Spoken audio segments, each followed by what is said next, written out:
ประเทศไทยให้ความรู้กู้ความสุข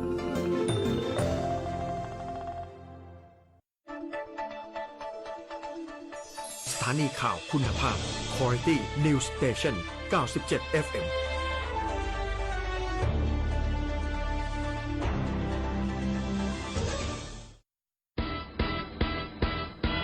ช่วงนี้ชี้แนะพบกับผมป๋าแหงมที่ 97 QFM Quality News Station สถานีข่าวคุณภาพทุกเช้าวันเสาร์และวันอาทิตย์เวลา 6 โมงเช้าจะมาย่อโลกสีน้ำเงินและย่อโลกสารคันให้รู้ทันเพื่อนๆแล้วพาไปนอกโลกนอกจักรวาลให้เข้าใจปรัชญาและชีวิตฟังโลกสีน้ำเงินกับป๋าแหงมที่นี่ทุกเช้าวันเสาร์และวันอาทิตย์เวลา 6 โมงเช้านะครับเจ้านายปูน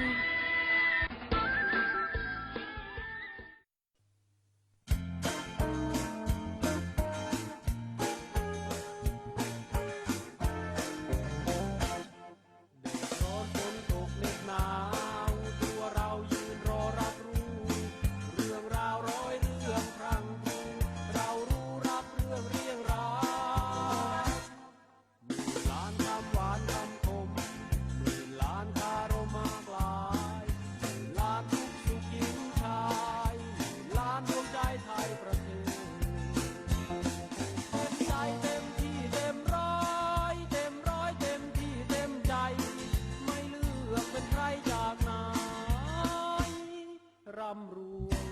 ยากไร้บริการปูนสวัสดีครับพวกผมปังแงบและทีมงานที่ไม่รู้จักเหน็ดไม่รู้จักเหนื่อยนะครับเจ้านายสวัสดีครับเช้าอย่างนี้นะครับพวกผมได้ที่นี่ที่คลื่นข่าวคุณภาพ FM 97 เมกะเฮิรตซ์ครับผมก็จะทำหน้าที่เป็นตู้จดหมายที่ดี ตู้จดหมายที่ไม่สามารถปฏิเสธจดหมายได้แม้แต่ฉบับเดียว แล้วก็ผมก็จะทยอยส่งข่าวสารนั้นมาให้เพื่อนๆทุกคน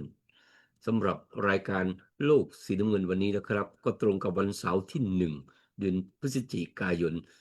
2568 พฤศจิกาธันวา2 เดือนแล้วนะครับก็จะหมดปีนี้แล้วก็งวดเข้ามาทุกทีสำหรับการรับปากของรัฐบาลชุดนี้ตลอดสัปดาห์ที่ผ่านมาข่าวต่างประเทศไปโฟกัสอยู่ที่ไหนมั่งไปโฟกัสอยู่ที่ประเทศมาเลเซียนะครับในการประชุมสุดยอดผู้นำอาเซียนแล้วก็ประเทศเพื่อนบ้านที่ดังที่สุดก็คงจะเป็นเพื่อนบ้านบิ๊กบึ้ม2บิ๊กบึ้มไม่ว่าจะเป็นสหรัฐอเมริกาโดนัลด์ทรัมป์และจีนท่านสีจิ้นผิงแล้วก็ยังขับเครื่องบินตามท่านไปที่เกาหลีใต้อีกไปอีกไปประชุมเอเปกอีกไปที่ญี่ปุ่นอีกญี่ปุ่นยุมเอเปกอีกนี่คือโฟกัสอยู่ตรงนี้โดยน่าจะเบรกที่2ท้ายรายการฉะนั้นโฟกัสมันไม่ใช่อยู่ที่การประชุมมันอยู่ที่ผลของการประชุมผลของการพูดคุยกันและที่สำคัญที่สุดที่ผลกระทบกับประเทศไทยก็คือเรื่องของการเจรจาสัญญาสงบศึกในเรื่องของชายแดนเนาะไม่รู้จะเรียกยังไงดีสัญญานี้ถ้าบอกว่าสงบศึกสันติภาพจะทำให้โดนัลด์ทรัมป์ได้รับรางวัลสันติภาพหรือไม่มันก็ยังไม่เต็มปากเต็มคอเนาะยังก้างกึ่งอยู่ไม่มีใครกล้าพาดหัวข่าวฟันธงอย่างนั้นแต่ที่แน่ๆก็คือแร่เอิร์ธแร่ที่หายยากของโลกเราเนี่ยกลายเป็นประเด็นสำคัญกลายเป็นประเด็นสำคัญฉะนั้นไม่ว่าจะเป็นข้อตกลงทั้ง2 ข้อนี้ผมก็จะนำมาเล่าในรายละเอียดให้มากที่สุดเพราะว่าตลอดสัปดาห์ที่ผ่านมามีคอมเมนต์มากเหลือเกินเมื่อมีคอมเมนต์มากแต่ปรากฏว่าชาวบ้านรับรู้ข่าวสารเกี่ยวกับแล้วเนื้อในมันเป็นยังไงเนื้อดิบมันเป็นยังไงเนื้อดิบเป็นไงผมก็จะเอาเนื้อดิบมาเล่าให้ฟังนะครับว่าหลายประเทศที่ไปทำสัญญา MOU กับอเมริกานั้นเขาทำอะไรกันบ้างมีอะไรบ้างและไท รได้เปรียบเสียเปรียบยังไงท้ายๆผมก็จะมีสรุปในความคิดผมให้เพื่อนๆฟังนะครับแต่ก่อนอื่นก็จะขี่ม้ารอบค่ายก่อนไปดูทั้งโลกก่อนสิว่าโลกสีน้ำเงินใบนี้มีอะไรเกิดขึ้นในภูมิภาคต่างๆทั่วโลกเฮอริเคนเมริซากลายเป็นพายุที่รุนแรงที่สุดในปี 2568 เป็นที่เรียบร้อยแล้ว เพราะถล่มจาเมกาและคิวบาโอ้เห็นภาพความเสียหายแล้วก็แถบทะเลแคริบเบียนเนี่ยถูกถล่มไฟดับครึ่งประเทศ1 ใน 3ประเทศน้ำท่วมอาคารบ้านเรือนเสียหายโอ้โหเยอะแยะมากมายเยอะแยะมากมายและสิ่งที่ตามมาก็คือการฟื้นฟูแล้วตอนนี้การฟื้นฟูเนี่ยถูกบันทึกไว้เรียบร้อยแล้วนะครับยังเหลือเวลาอีก2 เดือนเนาะวันนี้วันที่1พฤศจิกาธันวาแต่เขาคาดว่าคงจะไม่มีพายุเฮอริเคนลูกไหนที่ใหญ่ขนาดนี้อีกแล้วเห็นข่าวแว่วๆว่ามีความร่วมมือระหว่างจีนและญี่ปุ่นนะครับนักวิทยาศาสตร์เขากำลังร่วมมือกันคิดวิเคราะห์ดูดาวเทียมกับเรื่องพายุนี่แหละเรื่องพายุและศึกษาเรื่องพายุให้มากยิ่งขึ้นมากยิ่งขึ้นส่วนที่แคเมรูนเป็นสมัยที่43แล้วประธานาธิบดีวัย92ปีชนะการเลือกตั้งเป็นครั้งที่8โดยครองอำนาจมา43ปีแล้วครองต่อไปอีกอีกอีก4ปีอีก4ปีก็เป็น47ปีโอ้โหอายุตั้ง92ปีแล้วนะฮะไม่ต้องพูดถึงนะฮะถูกข้อหาเพียบลงเลือกตั้งว่ามันไปมาดูที่สหรัฐอเมริกาก่อนที่จะไปลงไปยุโรปแล้วไปเอเชียสหรัฐอเมริกามีอะไรการประชุมเอเปกน่าเสียดายจากท้ายไปจากท้ายจากล่าสุดไปท้ายต้องว่าอย่างนี้เนาะประธานาธิบดีโดนัลด์ทรัมป์ไม่ได้เข้าประชุมเอเปกกับเขาเนื่องจากว่าไม่มีเวลาที่จะแทรกเข้าไปให้ได้ฉะนั้นเดินทางกลับสหรัฐอเมริกาดีกว่าไปทำไมก็ไปนู่นแหละไปทำเนียบขาวเพราะเมื่อวานนี้เป็นวันฮาโลวีนเนาะก็เลยเปิดทำเนียบขาวต้อนรับเด็กๆซะเลยนะไปฮาโลวีนฉันดีกว่าไม่มาแล้วตรงนี้นะส่วนความหวังในการชิงตำแหน่งประธานาธิบดีครั้งที่3ในการแก้กฎระเบียบเนี่ยก็ยังมีความหวังอยู่แต่เสียดายว่าเนี่ยมีหลายคนมาทักท้วงว่าถ้าจะเป็นประธานาธิบดีสหรัฐอเมริกาสมัยที่3จะต้องมีการแก้ไขกฎหมายต้องใช้เวลาไม่ต่ำกว่า10 ปี10 ปีก็งอมแล้วว่ะไม่ไหวแล้วมั้งไม่ไหวแล้วก็เสียดายในขณะที่แคมเมล่าแฮร์ริสผู้หญิงที่อยากจะเป็นประธานาธิบดีคนแรกของสหรัฐอเมริกาก็ยังมีความหวังอยู่บอกว่าฉันจะเป็นผู้ท้าชิงประธานาธิบดีในสมัยหน้าฉันยังมีความหวังอยู่เมื่อก่อนมีความวางแผนอย่างนี้นะครับการวางแผนว่าการเป็นประธานาธิบดีสมัยที่3ว่าที่นะสมัยที่3จะทำยังไงรู้ไหมครับเพื่อจะให้ประธานาธิบดีโดนัลด์ทรัมป์เป็นสมัยที่3ให้ได้ให้ประธานาธิบดีโดนัลด์ทรัมป์สมัครในตำแหน่งอะไรรู้ไหมตำแหน่งรองประธานาธิบดีให้หุ่นเชิดขึ้นไปก่อนใครก็ไม่รู้ละขึ้นไปเป็นประธานาธิบดีก่อนเสร็จแล้วพอเป็นได้สักระยะหนึ่งก็ลาออกหรือมีปัญหาอะไรก็ว่าไปเหมือนกับประธานาธิบดีนิกสันก็ให้เจอรันฟอร์ดขึ้นมาแทนใช่ไหมรองประธานาธิบดีก็จะขึ้นมาเป็นประธานาธิบดีโดยอัตโนมัติเห็นไหมเขาวางแผนกันขนาดนั้นนะแต่ตอนนี้เขาว่าโอ้มันอีกยาวไกลเป็น10 ปีจะแก้กฎแก้ระเบียบอย่างนี้อีกนานท่านดูนั่นทำเห็นว่าเริ่มถอดใจแล้วยอมรับข้อบังคับของกฎหมายเรียบร้อยแล้วว่าเป็น2 สมัยก็พอมั้งเป็นเกินนั่นก็อยากจะเป็นเกินนั่นเหมือนใครเหมือนคามารูนคามารูนก็เป็นตั้ง8 สมัยอยากจะเป็นเหมือนอะไรเหมือนท่านสีจิ้นผิงหรือจะเป็นเหมือนปูตินเขาอยากจะเป็นนานๆอย่างนั้นเขาคิดว่าถ้าเขาเป็นนานกว่านี้นี่เขาเจ๋งคนอเมริกา มีใครเก่งเขาคนเดียวคิดอย่างนั้นอ้าวขณะที่อ่าขณะที่เป็นไงขณะที่ประธานาธิบดีโดนัลด์ทรัมป์สั่งเพนทากอนอ่า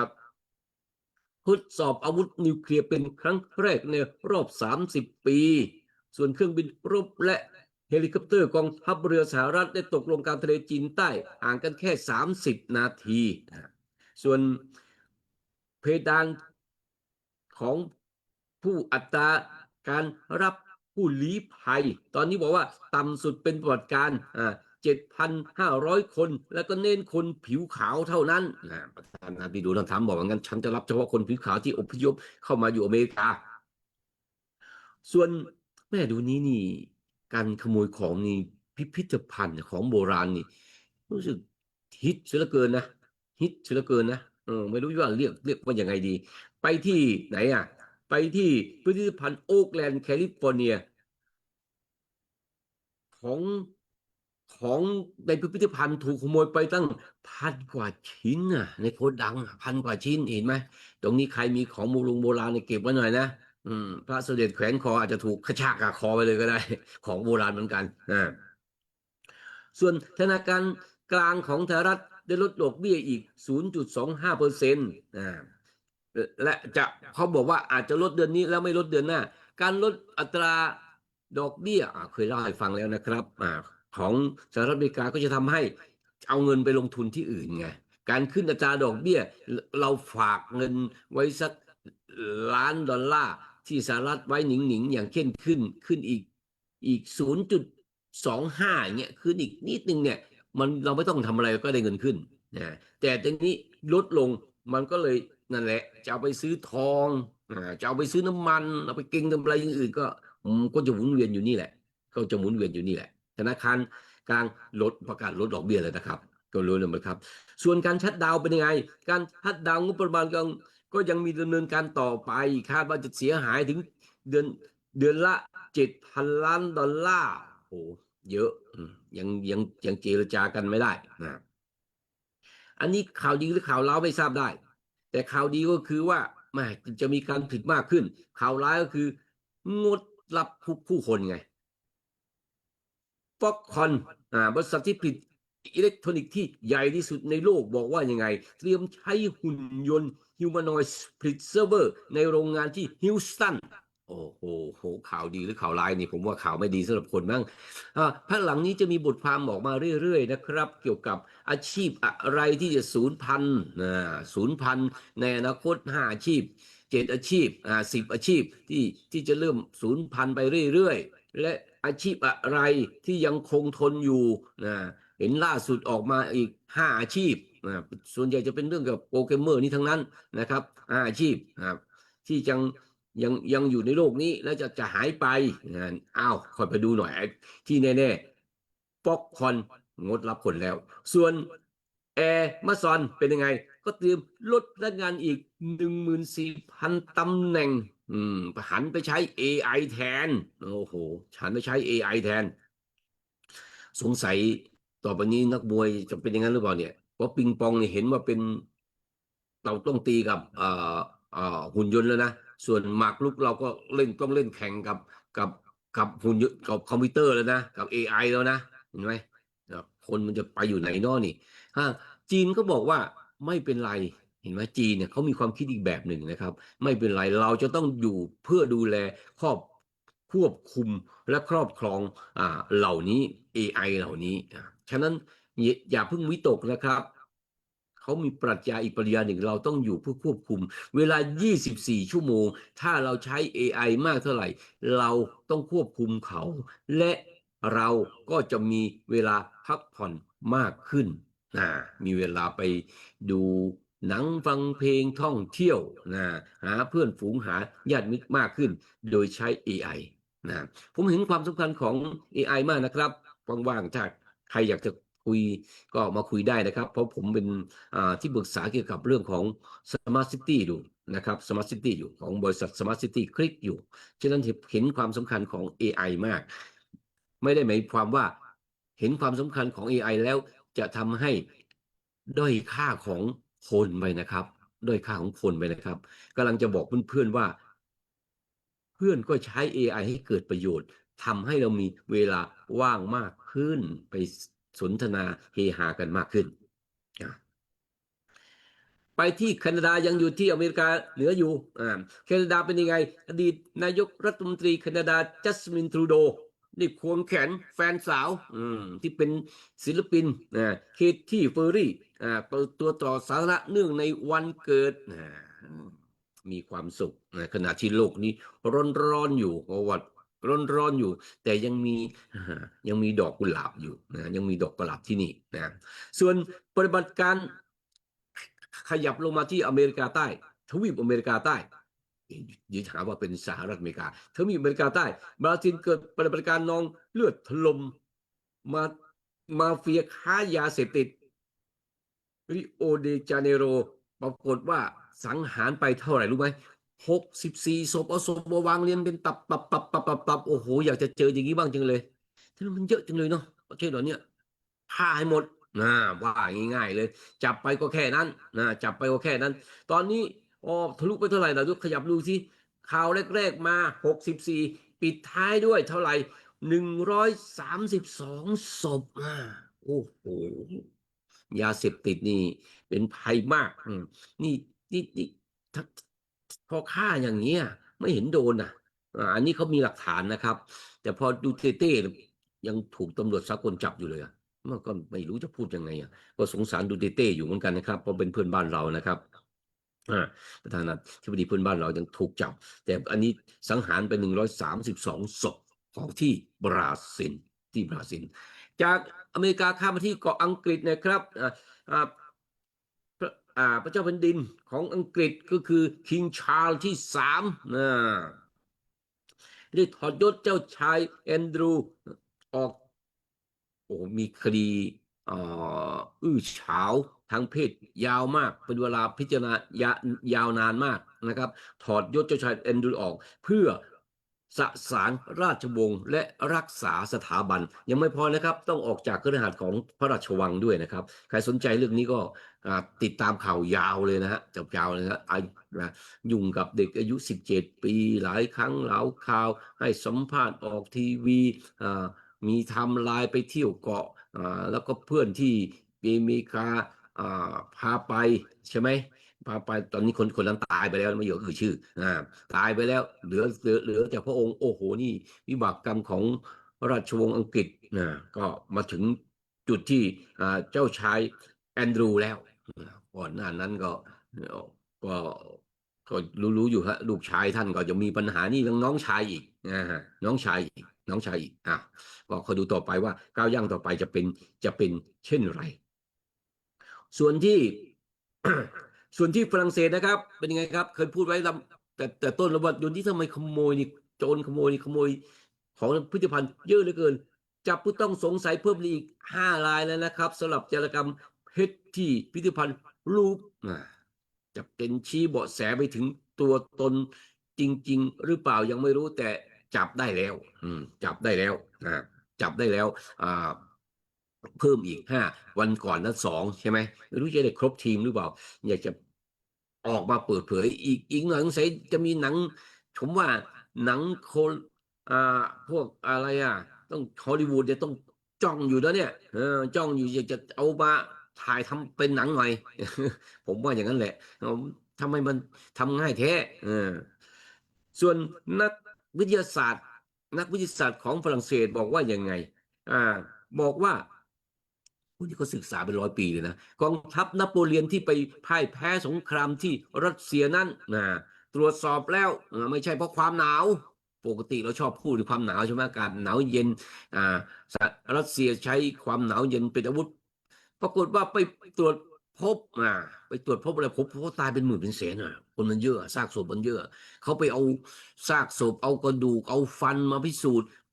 มาตรวจหาDNAปรากฏว่าพบเชื้อโรคในนั้นพบเชื้อโรคหลายชนิดในนั้นแสดงว่าเป็นโรคระบาดเมื่อ200 ปีก่อนสมัยนโปเลียนโบนาปาร์ตเนี่ยมีเชื้อโรคแพร่ระบาดทำให้ทหารของฝรั่งเศสล้มตายกลับออกมาจากสงครามเหลือเพียงแค่10,000 กว่านายเหลือ10,000 กว่านายเป็นไงล่ะเหลือน้อยไหมน้อยสิ กับนายสรุปเลยแล้วว่าไม่ใช่เพราะเสียชีวิตเพราะการนี้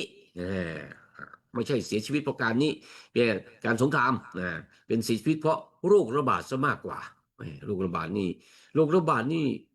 โอ้เห็นว่าก็เริ่มมีอะไรคิดมาใหม่ๆแล้วนะเห็นข่าวมาแวบๆออกมาวันนี้นะครับจินซีฮ่องเต้จินซีฮ่องเต้ของจีนเนี่ยที่บอกว่าเสด็จสวรรคตเมื่ออายุสัก40กว่าเนี่ยฮะ42 49จำไม่แม่นเพราะว่า40กว่าเนี่ยฮะไม่ถึง50เนี่ยนะเป็นเพราะยาอายุวัฒนะอยากกินยาอายุวัฒนะอยากมีอายุยืนยาวไม่ตายเหมือนกันเถอะให้ข้าทาสบริวารนายทหารนายแพทย์ออกไปหายาอายุวัฒนะเนี่ยเพื่อมากินยาบำรุงร่างกายเนี่ยปรากฏว่าเขาบอกว่ายาอายุวัฒนะนั้นเนี่ยเต็มไปด้วยสารหนูกำมมันตภาพรังสีเยอะแยะเลยสารปลอดโอ้นี่วิเคราะห์ได้อีกแล้วเพิ่งมาวิเคราะห์อีกอันนี้กว่า2,000ก็พอกับพุทธศาสนาเราเนี่ยแหละ2,568 ปีเนี่ยพวกเขาเกิดในยุคนั้น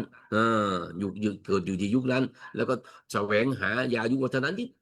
พบใหม่เช่นกันกับที่ฝรั่งเศสคนพบเหมือนกันนะครับพบเหมือนกัน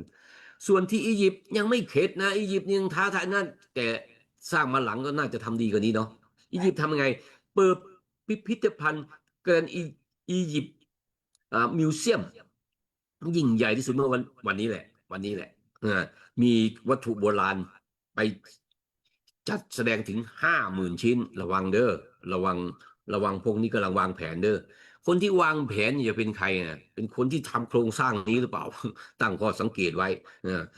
ในขณะที่อเมริกาโดนแล้วตอนต้นรายการอ่านข่าวไปแล้วฝรั่งเศสโดนไปแล้วอียิปต์ตอนนี้ท้าทายเปิดเลยพิพิธภัณฑ์ที่ใหญ่สุดผมดูภาพแล้วโอ้โหมันอยากไปเที่ยวมากเลยแม่เพราะว่าเคยเล่าให้ฟังนานแล้วเนาะมีพี่ชายผมเขาจะเดินทางไปเที่ยวอียิปต์แล้วก็มาหลอกถามผมเรื่องประวัติศาสตร์เกี่ยวกับอียิปต์เกี่ยวกับพีระมิดเกี่ยวกับฟาโรห์เกี่ยวกับอะไรพวกนี้ฮะผมก็หลงเล่าไปซะเพลินพอมาถึงกลางๆที่เล่าพี่อยู่ๆมาสนใจเรื่องอียิปต์ทำไมเนี่ยแกก็หัวเราะแห่ๆแง้มพี่จะไปเที่ยวอียิปต์ก็เลยอยากมีความรู้พื้นฐานหน่อยเล่าให้ฟังสักเกี้ยงแหมถูกหลอกถามแต่ไม่เป็นไรนะยินดีมีภูมิเพื่อนไหนก็จะเล่าให้ฟังเป็นไตเติ้ลแค่นั้นแต่ตัวเองอยากจะไปจริงๆมั่ง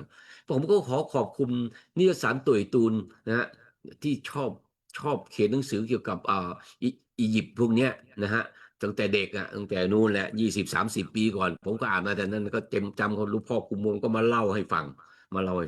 เสียดายด้วยต้องมีโอกาสต้องได้ไปแกรนด์อียิปเตียนมิวเซียมเนี่ยไปได้ไงแต่ไม่ได้ไปขโมยของเขานะผมไม่ชอบผมเป็นคนอนุรักษ์จริงจะไม่ได้เอาเป็นของสมบัติส่วนตัวอ้าวออกจากทางพื้นนี้ไปทางเอเชียบ้างเอเชียเป็นยังไงบ้างครับญี่ปุ่นบอกว่ามือปืนรับสภาพแล้วว่าสังหารอดีตนายกรัฐมนตรีอาเบะว่ายังไงนายกรัฐมนตรีอาเบะนี่เป็นเพื่อนซีของประธานาธิบดีโดนัลด์ทรัมป์นะครับพอเดินทางไปถึงเนี่ยเห็นว่านายกรัฐมนตรีหญิงของของของญี่ปุ่นเนี่ยเอาถุงอะไรเอาของที่ระลึกให้ด้วยนะเกี่ยวกับของคุณอาเบะให้ด้วยนะฮะส่วนหุ้นนิเคอีเป็นยังไงคุณพอได้นายกรัฐมนตรีหญิงคนใหม่ดีใจก็ทำยังไงหุ้นก็ขึ้นดิ50,000 จุดเป็นครั้งแรกในประวัติศาสตร์รับแรงกระตุ้นทางเศรษฐกิจและนายกรัฐมนตรีคนใหม่โดยท้ายจะรู้ว่ากระตุ้นทางเศรษฐกิจคืออะไรก็คือไปจับมือกับทรัมป์ได้ไงพอจับมือกับทรัมป์ได้ก็เศรษฐกิจก็ดีขึ้นในท้ายเบรก2เราให้ฟังส่วนวีซ่าผู้บริหารธุรกิจที่จะเข้าไปทำงานที่ประเทศญี่ปุ่นตอนนี้เข้มแล้วนะครับเพราะเข้าไปนี่จะเป็นสแกมเมอร์หรือเปล่าจะเป็นอะไรหรือเปล่าลักลอบเข้าทำงานโดยผิดกฎหมายหรือเปล่าเรียกว่าคนหรือแรงงานต่างด้าวที่ไปทำงานในประเทศญี่ปุ่นถูกคุมเข้มมากยิ่งขึ้นส่วนไทยเรายังมีปัญหามันงองแงงอยู่เลยเนี่ยกรมการจัดหางานกระทรวงแรงงานเนี่ย ท่านรัฐมนตรีว่าการกระทรวงแรงงานว่ายังไงหลบสัมภาษณ์อยู่เรื่อยเลยไม่ให้สัมภาษณ์เรื่องนี้เรื่อยเลยคนที่เขาเดือดร้อนคือแรงงานต่างด้าว6-7ประเภทนะในพรุ่งนี้จะเล่าให้ฟังพรุ่งนี้จะเล่าให้ฟังว่ามีปัญหาอะไรมีปัญหาอะไรอ่าเกี่ยวกับแรงงานต่างด้าวเพราะว่าไม่ใช่เฉพาะอ่าสปปลาวนะลาวคนลาวคนเขมรคนพม่าคนเวียดนามเท่านั้นผู้เชี่ยวชาญอื่นเหมือนกันก็มีปัญหาเหมือนกันเหมือนญี่ปุ่นเหมือนกันญี่ปุ่นก็คุมเข้มเลยแล้วเรื่องวีซ่าพวกนี้นะตอนนี้ใครหมดวีซ่า work permit ไปเนี่ยแทบจะเรียกว่าแรงงานเถื่อนแล้วนะแรงงานเถื่อนแล้วนะส่วนปัญหาอีกปัญหาหนึ่งของญี่ปุ่นที่ยังแก้ไม่ตกโอ้ปัญหาใหญ่ขนาดนั้นที่เราแก้ไม่ตกใหญ่สิตัวบักเอฟเลยอ่ะโอ้หมีมาทำหมีหมีมาคุกคามจนผู้ว่าของญี่ปุ่นเนี่ยต้องขอร้องผู้ว่าจังหวัดกิกาตะบอกว่าทางการทหารมาปราบหมีหน่อยได้ไหมโอ้โหเอาปราบคนไม่พอมาปราบหมีก็ว่ากันไปก็ว่ากันไปแต่น่ากลัวจริงนะครับเห็นภาพว่าออกทำร้ายร่างกายออกมาหลายครั้งบ่อยมากหมีป่าของเขาออกมานี่ครับนอกจากทำให้คนดูแล้วก็เศร้าใจเหมือนกันนะหมีจะทำไงมันควบอันคอนโทรลซะด้วยนะนี่คือปัญหาของทางนี้พักตัวนี้ก่อนนะครับแล้วกลับเบรกหน้ากลับมาดูอาเซียนนะว่าเป็นอย่างไรว่าการผลการประชุมทั้งสองที่คือที่กัวลัมโปร์มาเลเซียและที่เกาหลีใต้แป๊บเดียวได้กลับมาครับ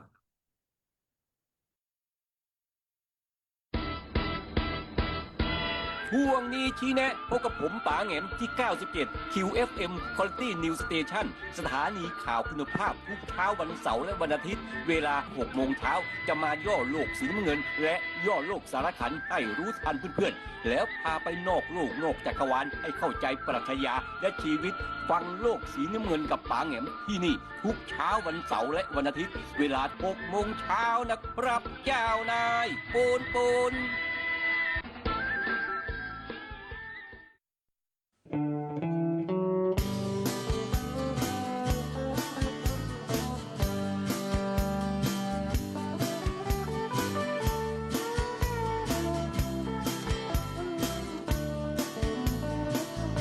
ครั้งหนึ่งนานมามีองค์เทพารักษาป่าไม้ฝูงสัตว์น้อยใหญ่ได้พักอาศัยมีความร่มเย็นต่อมาวันเทพารักษ์ลืมตัวลงไปมั่วกับคนตัดฟืนมอบควานทองและควานเงินให้คนตัดฟืนได้ตัดไม้ต่อไปส่วนเทพารักษ์มีบ้านใหญ่โตมีรถเก๋งโกเงินทองมากมายเลิกสิงสู่ดูแลต้นไม้จากป่าใหญ่กลายเป็นคนเมืองสงสารเทพารักษ์ดีๆต้องหลีกหนีกลับเมืองสวรรค์ดูแลป่าได้ไม่นานเพราะขวางทางขวานชีวันเลยบ้าน ปูนกลับมาทางนี้นะครับ มาที่อาเซียนระบ้านเมียนมานะครับ ตอนนี้กำลังหาเสียงกันอยู่ จะเลือกตั้งในวันที่ 28 ธันวาคมที่จะถึงนี้ แต่ตัวแทนของอาเซียนประเทศเพื่อนบ้านไม่เดินทางไปไม่เดินทางไปไปดูพูดง่ายๆเพราะว่าจะยุติธรรมมาดูฉันไม่ไปดูส่วนเวียดนามนะครับเมืองเวฝนตกหนักที่สุดเป็นประวัติศาสตร์น้ำท่วมมากโอ้โหเห็นดูแล้วเมืองเก่าเขากำแพงเมืองน้ำท่วมสูงริบริ่วเป็นยังไงถนนกลายเป็นคลองตายไปแล้ว10 ศพนะครับส่วนที่สิงคโปร์ได้ยึดทรัพย์ 3,700 ล้านบาทคดีฟอกเงินของปริ้นกรุ๊ปของกัมพูชาและก็คืบหน้าของไฟไหม้มารีนาเบย์แซนพบว่าต้นเหตุเกิดจากงานเชื่อมโลหะคนงานไทยสั่งมีการฝึกเรียนเชื่อมโลหะเยอะมากนะครับคาดว่าไม่ใช่ฝีมือคนงานไทยหรอกคนงานไทยเราไปเรียนเชื่อมโลหะของเรานี่เชื่อมโลหะเป็นอันดับ 1นะครับ แต่ผมไม่ฟันธงนะครับว่าพนักงานคนงานเชื่อมรหัสนี้เป็นคนไทยหรือชาติไหนนะฮะส่วนอินโดนีเซียนะครับบอกว่ามีนักเรียนป่วยกว่า600 คนหลังจากกินอาหารกลางวันฟรีแหมน่าจะมาดูโครงการอาหารกลางวันของประเทศไทยตอนนี้ของเราเยี่ยมเสถียรเรียบร้อยแล้วของเขาเพิ่งเริ่มต้นก็ต้องมีการโกงการกินการคอร์รัปชันการทุจริตกันเป็นของธรรมดาแวะมาดูของไทยหน่อยสิว่าของไทยเยี่ยมแค่ไหนเยี่ยมแค่ไหนเยี่ยมอยู่นี้ของนี้ตอนนี้ของเราเสถียรแล้วไม่มีอะไรเกิดขึ้นแล้วไปดูผลการประชุมของที่มาเลเซียบ้างข่าวดีที่สุดไม่ใช่เฉพาะของไทยนะครับก็คือเรามีเพื่อนใหม่แล้วติมอร์เลสเตได้เข้าร่วมเป็นอาเซียนอย่างเป็นทางการเป็นประเทศที่11ต่อไปนี้น้องๆหนูๆต้องท่องใหม่อาเซียนมี11ประเทศแล้วนะครับเจ้านายปรบมือต้อนรับหน่อยนี่ผมปรบมือต้อนรับเรียบร้อยแล้วนะส่วนที่มาเลเซียก็มีการประท้วงโดนัลด์ทรัมป์พอหอมปากหอมคอเพราะเขาไม่ชอบใจเนาะที่ไปอยู่ที่ฉนวนกาซาไปทำร้ายชาวนะก็คนศาสนาเดียวกันนะเพราะว่าท่านอับบาอันวาท่านก็อันวาบัมฮิมก็ไม่ชอบอยู่แล้วแสดงตัวอยู่เต็มที่อยู่แล้วสนับสนุนฮามาสอยู่แล้วในขณะเดียวกันนะครับท่านนายกรัฐมนตรีอันวาบอกว่าได้คุยอะไรกับทรัมป์ในรถบอกว่าท่านประธานาธิบดีโดนัลด์ทรัมป์เหน็บผู้นำบางคนปล่อยคลิปเสียงหลุดจะไม่มีใครคุยด้วยจุดไม่ได้บอกว่าคนนั้นคือใครและอันวากับทรัมป์ได้ร่วมเป็นสักขีพยานลงนามประกาศความสัมพันธ์ไทยกัมพูชาและนอกจากนั้นสหรัฐก็ยังบรรลุข้อตกลงอีกเยอะแยะหลายประเทศเลยนะครับไม่ว่าจะเป็นประเทศไทยไม่ว่าจะเป็นประเทศมาเลเซียใช่ไหมมาเลเซียเห็นไหมหรือว่ากัมพูชาเห็นไหมกัมพูชาอาจจะเลิกความบาดจะมาฟ้องลบกันหรือเปล่านี้จะมีเรื่องราวยาวออกมาอีกและรวมทั้งแร่ธาตุที่สำคัญที่จะมาร่วมในการลงทุนอีกก่อนที่จะบินไปที่เกาหลีก็มอบเครื่องอิสรภรณ์สูงสุดมูกุงฮวาและมงกุฎทองจำลองแก่ทรัมป์ขณะที่ทรัมป์ที่เกาหลีนั้นที่เกาหลีนั้นก็ประกาศลดภาษีจีนเหลือ 47% หลังจากที่สีจิ้นผิงแลกกับซื้อถั่วเหลืองและแร่หายากแล้วก็ส่วนรายละเอียดในการเปิดเผยการเจรจาระหว่างประธานาธิบดีโดนัลด์ทรัมป์กับสีจิ้นผิงจะมีการเปิดเผยรายละเอียดเร็วๆนี้ตอนนี้ยังไม่เปิดเผยนะครับของไทยมาเปิดเผยแล้วเปิดเผยแล้วในขณะที่เมื่อไปถึงเกาหลีใต้ก็บอกว่าไงจะสร้างเรือดำน้ำพลังงานนิวเคลียร์และที่อู่ตัวเรือที่ฟิลาเดลเฟียและบรรลุข้อตกลงลดภาษีการค้า 15% ลงทุนอีกนับแสนล้านกับเกาหลีใต้ส่วนประธานาธิบดีสีจิ้นผิงก็ถือโอกาสที่การประชุมเอเปกนี้จะคุยกับผู้นำของแคนาดาญี่ปุ่นไทยหลังจากบรรลุข้อตกลงเรื่องการสงบศึกการค้าจริงๆตอนนี้ปิดฉากการประชุมแล้วนะครับเพราะการประชุมจบเมื่อตอนสิ้นเดือนก็คือเมื่อวานนี้วันศุกร์เมื่อวานนี้มาดูซิว่าการเดินทางไปที่มาเลเซียมีรายละเอียดอย่างไรบ้างเปิดเผยออกมาอย่างไรบ้างประกาศบรรลุกรอบข้อตกลงการค้าต่างตอบแทน Framework for an Agreement and Reciprocal Trade กับประเทศไทยก็คือบริการให้ผู้ส่งสินค้าอุตสาหกรรมและเกษตรของสหรัฐเข้าถึงตลาดไทยได้อย่างไม่เคยมีมาก่อนไทยจะยกเลิกภาษีนำเข้าสินค้าจากสหรัฐ 99% สหรัฐลดอุปสรรคการค้าที่ไม่ใช่ภาษีสำหรับสินค้าสหรัฐและพร้อมกับกระชับความร่วมมือด้านความมั่นคงทางเศรษฐกิจและจะมีมูลค่าการค้าเกิดขึ้นรวมกว่า 2.6 หมื่นล้านดอลลาร์สหรัฐข้อตกลงของไทยสหรัฐอันนี้เปิดเผยมาจากเขานู่นนะไม่ใช่มาเปิดเผยมาจากเรานะ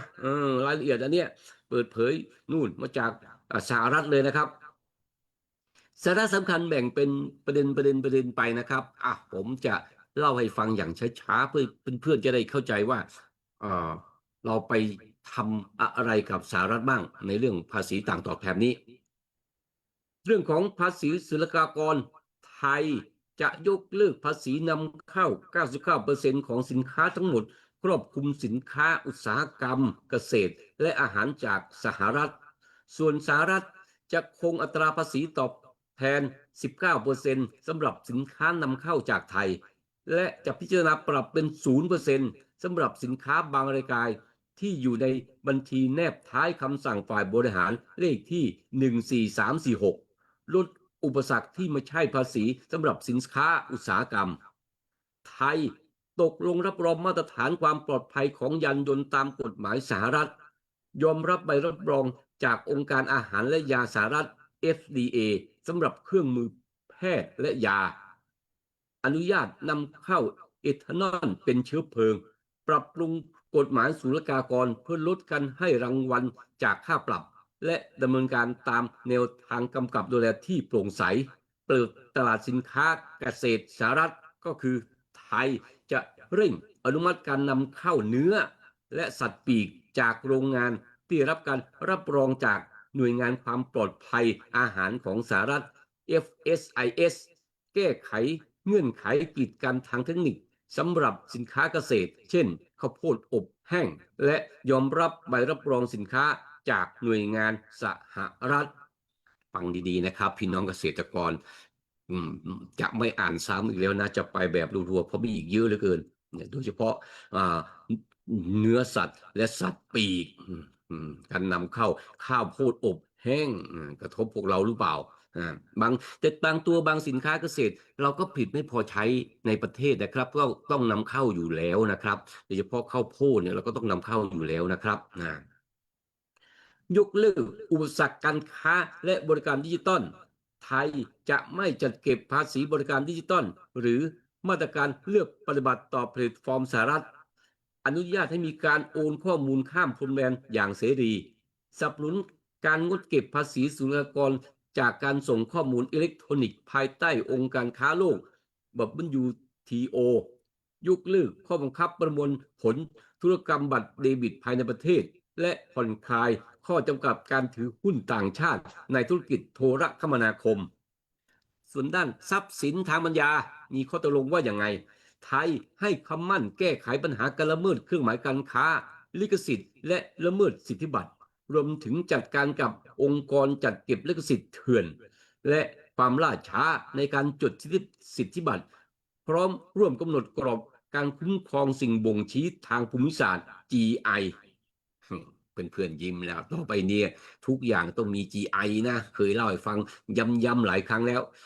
ส่วนด้านความมั่นคงทางเศรษฐกิจมีการตกลงว่ายังไงบ้างครับทั้งสองประเทศจะร่วมมือสร้างความยืดหยุ่นของห่วงโซ่อุปทานป้องกันการหลีกเลี่ยงภาษีและร่วมดำเนินมาตรการควบคุมการส่งออกและการลงทุนในสาขายุทธศาสตร์ก็ S curve ของเราเรามีข้อสุดท้ายข้อ11เราจะลงทุนด้านอาวุธจำได้ไหมS curve ที่ท่านอดีตนายกรัฐมนตรีประยุทธ์เคยบอกว่านี่เราจะต้องมุ่งทางอุตสาหกรรมทางนี้อุตสาหกรรมหนึ่งที่เราจะต้องลงทุนด้วยก็คืออุตสาหกรรมด้านอาวุธยุทโธปกรณ์ไงนะความมั่นคงทางเศรษฐกิจเขาบอกจะควบคุมการส่งออกและลงทุนในสาขายุทธศาสตร์ยุทธศาสตร์ก็มีหลายอย่างนะยุทธศาสตร์ก็มีหลายอย่างนะเจรถถังยิ้มแล้วตอนนี้สิทธิแรงงานและสิ่งแวดล้อมมีการกำหนดว่ายังไงไทยจะปรับปรุงกฎหมายแรงงานให้สอดคล้องกับมาตรฐานสากลส่งเสริมสิทธิการรวมตัวและการเจรจาต่อรองของแรงงาน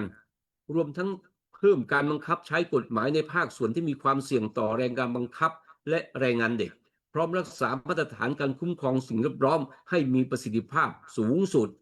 เนี่ยคำว่าสิทธิการรวมตัวและเจรจาต่อรองการค้าเนี่ยจะมีสหภาพแรงงานต่างด้าวต่างชาติเกิดขึ้นหรือไม่คอยฟังดูว่าจะเกิดผลประโยชน์และไม่เสียผลประโยชน์อย่างไรเพราะILO ตรงนี้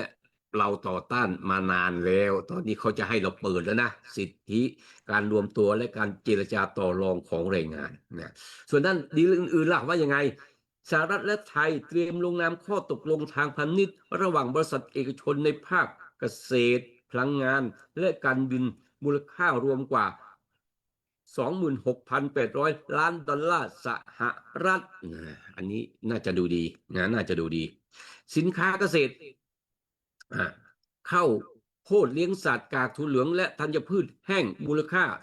2.6 พันล้านดอลลาร์สหรัฐต่อปี พลังงานก๊าซธรรมชาติเหลวน้ำมันดิบและอีเทนมูลค่าราว 5.4 พันล้านดอลลาร์สหรัฐต่อปี จัดซื้อเครื่องบินจากสหรัฐเยอะไหม80 ลำมูลค่ารวม 18.8 พันล้านดอลลาร์สหรัฐคำว่าจัดซื้อเครื่องบิน80 ลำเคยเล่าให้ฟังแล้วว่าเครื่องบินแต่ละลำแตกต่างกันกับรถยนต์อย่างไรเครื่องบินต้องมีใบขับขี่เครื่องบินครับต้องมีใบขับขี่เครื่องบินแต่ละรุ่นก็ต้องมี80 ลำนะฉะนั้นสถานการณ์ของการบินไทยจะเริ่มดีขึ้น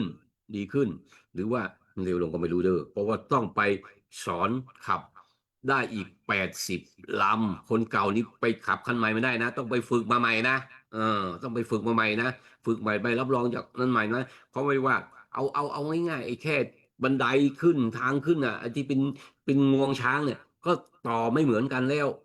เนี่ยเครื่องบินก็ไม่เหมือนกันแล้วเครื่องบินพาณิชย์นะครับไม่เหมือนกันแล้วตรงนี้ก็เป็นปัญหาหนึ่งที่จะต้องนักบินผู้เครื่องบินที่เกี่ยวข้องเครื่องบินต้องมาดูแลนั่นแหละอีก80 ลำ80 ลำนี่ยังไม่ได้บอกนะว่าเป็นชนิดไหนประเภทไหน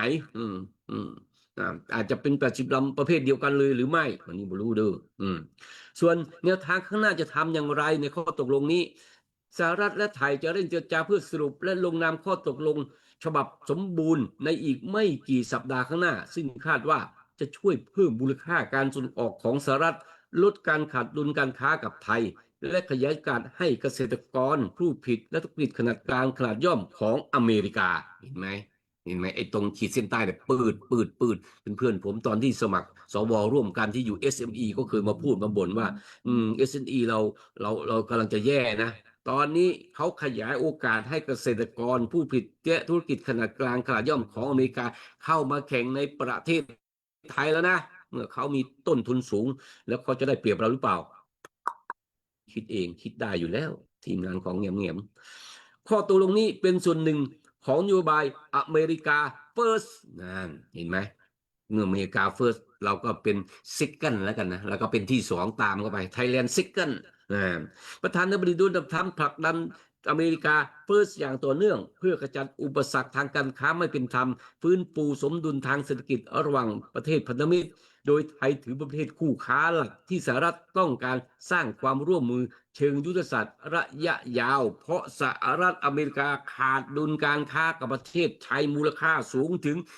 45 พันล้านดอลลาร์ในปี 2024 ขาดทุนเรานี่คือประเด็นแรกส่วนประเด็นที่สองได้หายากล่ะได้หายากกว่าหาอ่านในเมืองไทยไม่ได้นะต้องไปอ่านฉบับตัวจริงของเขาทางนู้นนู่นอันนี้เอามาอันนี้เอามาให้ฟังเต็มเลยครับเพื่อนก็คิดตามไปเพราะว่าตลอด5 วันที่ผ่านมาเนี่ยก็จะถูกวิพากษ์วิจารณ์ไม่ถึง5 วันนี่เนาะหลายวันที่ผ่านมา2-3 วันที่ผ่านมาอะไร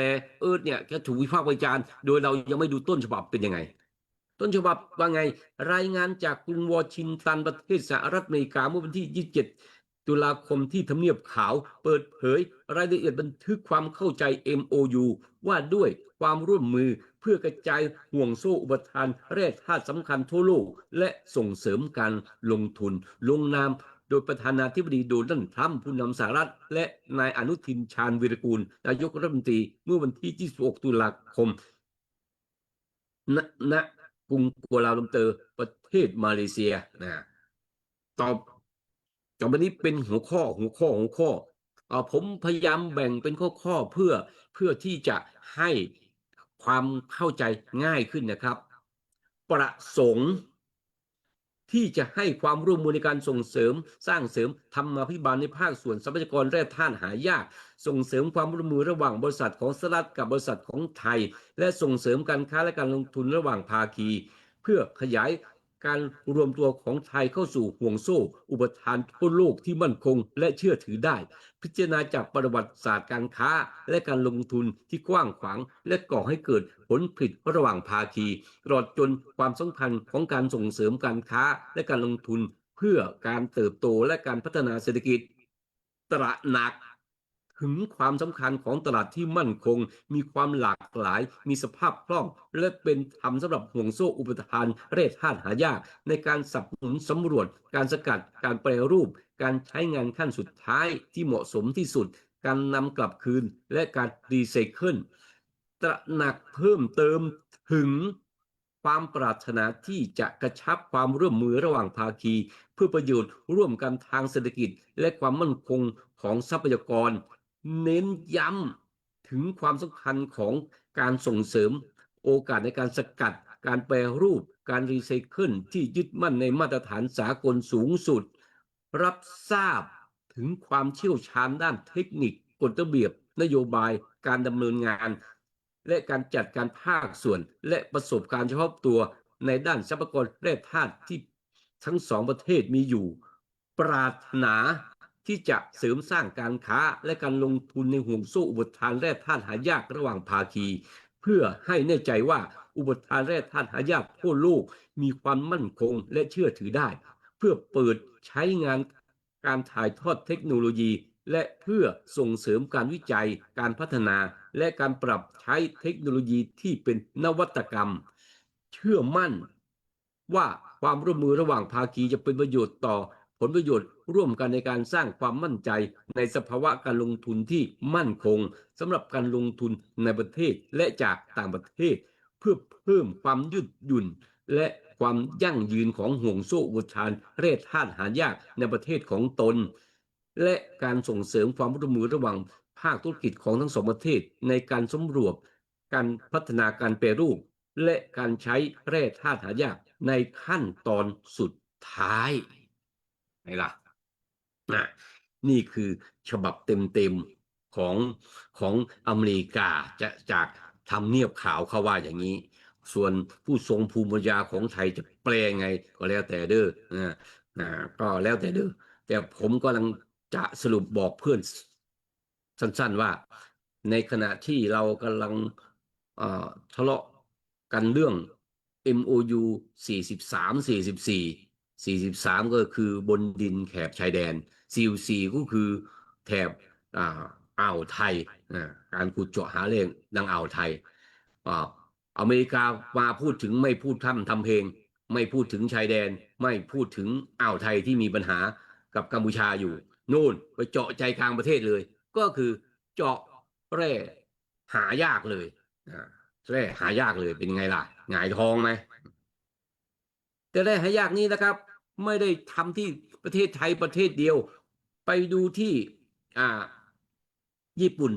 ประธานาธิบดีโดนัลด์ทรัมป์แห่งญี่ปุ่นบอกเดินทางไปที่นี่ก็ไปบันทึกข้อตกลงด้วยแร่ธาตุสำคัญและแร่หายากกับนางทาคาอิจิ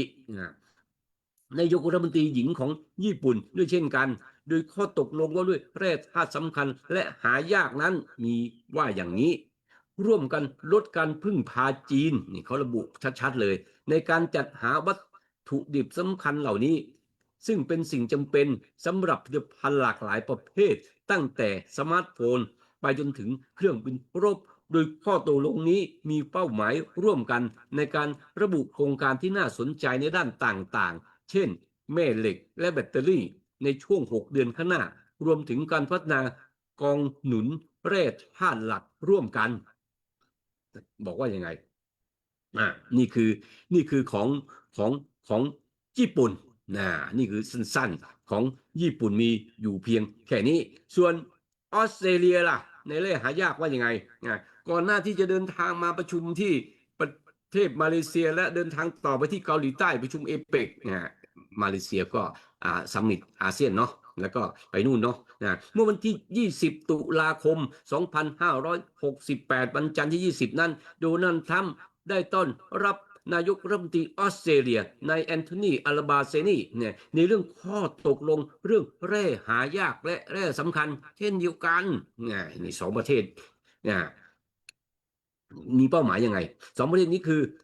มีเป้าหมายเพื่อทำให้มั่นใจว่าการจัดหาวัสดุเหล่านี้อย่างต่อเนื่องในขณะที่จีนกำลังพยายามควบคุมอุปทานทั่วโลกมากขึ้นข้อตกลงนี้ได้มีการเจรจากันมาเป็นเวลา 4-5 เดือนแล้วขณะที่ในอัลบานีคือนายกของออสเตรเลียบอกว่ายังไงทอดส่งมูลค่า 8.5 พันล้านดอลลาร์สหรัฐของพวกเขาพร้อมที่จะใช้งานแล้วหมายถึงว่าพร้อมแล้วตกลงเรียบร้อยแล้วว่าจ้าแร่หายากจะทำยังไงไปเปิดเซิร์ชเน็ตดูจะรู้เลยว่าแร่หายากในจีนมีมากที่สุดรองอันดับ 2คือรัสเซียรองอันดับ 3ก็คือแคนาดาโดยผู้นำทั้งสองกล่าวว่าเกี่ยวกับการแปรรูปแร่ธาตุจะร่วมมือกันสนับสนุนกองทุน 1,000 ล้านดอลลาร์ในโครงการ 6 เดือนข้างหน้านี้ทีของเราไม่เห็นพูดเรื่องเงินเลยเพื่อนทีนี้พูดพันล้านอันนี้6,000 ล้านพันล้านแหมเป็นพันล้านของเราหนิงจะมาขุดฟรียังไงสหรัฐกำลังมองหาเส้นทางใหม่ในการเข้าถึงแร่หายากและแร่ธาตุทั่วโลกบอกว่ายังไงจีนมีปริมาณแร่หายากสำรองใหญ่ที่สุดในโลกขณะที่ออสเตรเลียก็มีแร่สำรองมากเช่นกันข้อตกลงเรื่องแร่หาธาตุทั้งสองมีแผนที่จะหารือเกี่ยวกับข้อตกลงของอย่างอื่นด้วยนี่ก็คือออคัสคือออสเตรเลียใช่ไหม3 ประเทศไตรภาคีเขาว่าออสเตรเลียสหรัฐอาณาจักรและสหรัฐอเมริกา UK และ US นั่นแหละที่จะเกิดขึ้นมีการซื้อเรือดำน้ำพลังงานนิวเคลียร์ของสหรัฐแล้วก็สร้างเรือดำน้ำที่สหราชอาณาจักรมีกันไปหมดมีกันไปหมดแล้วนั่นเห็นไหมของเราแม่ไม่บอกเป็นตัวเลขลงทุนว่าจะลงทุนเท่าไหร่ของญี่ปุ่นกับของออสเตรเลียแร่หายากบอกตัวเลขแน่นอนคิดว่าเรื่องแร่หายากคงจะเป็นเรื่องที่พูดทอล์กกันไปอีกยาวคือในขณะที่สื่อของกัมพูชานะคาเมรไทม์ก็อ้างอิงเว็บไซต์ของทำเนียบขาวเหมือนกันนะที่พูดเนี่ยไม่ได้อ้างอิงจากทางนี้นะเกี่ยวกับเรื่องเอกสารการยกเลิกการคว่ำบาตรอาวุธของกัมพูชาเพื่อซ้อมรบร่วมกันอีกทำให้สื่อมวลชนไทยตกใจฮือฮาของเราน่าจะเอามาเสนอข่าวมั่งเว็บไซต์ของสื่อของกัมพูชาคาเมรไทม์เอามาพูดถึงว่ายังไงบอกว่ายกเลิกการคว่ำบาตรอาวุธต่อกัมพูชาเพื่อตอบสนองกับความมุ่งมั่นที่กัมพูชารักษาสันติภาพและความมั่นคงเดือดร้อนไทยแล้วล่ะพรุ่งนี้จะได้ฟังต่อนะครับมีอะไรรายละเอียดปลีกย่อยของวันนี้สำคัญพรุ่งนี้ติดตามวันนี้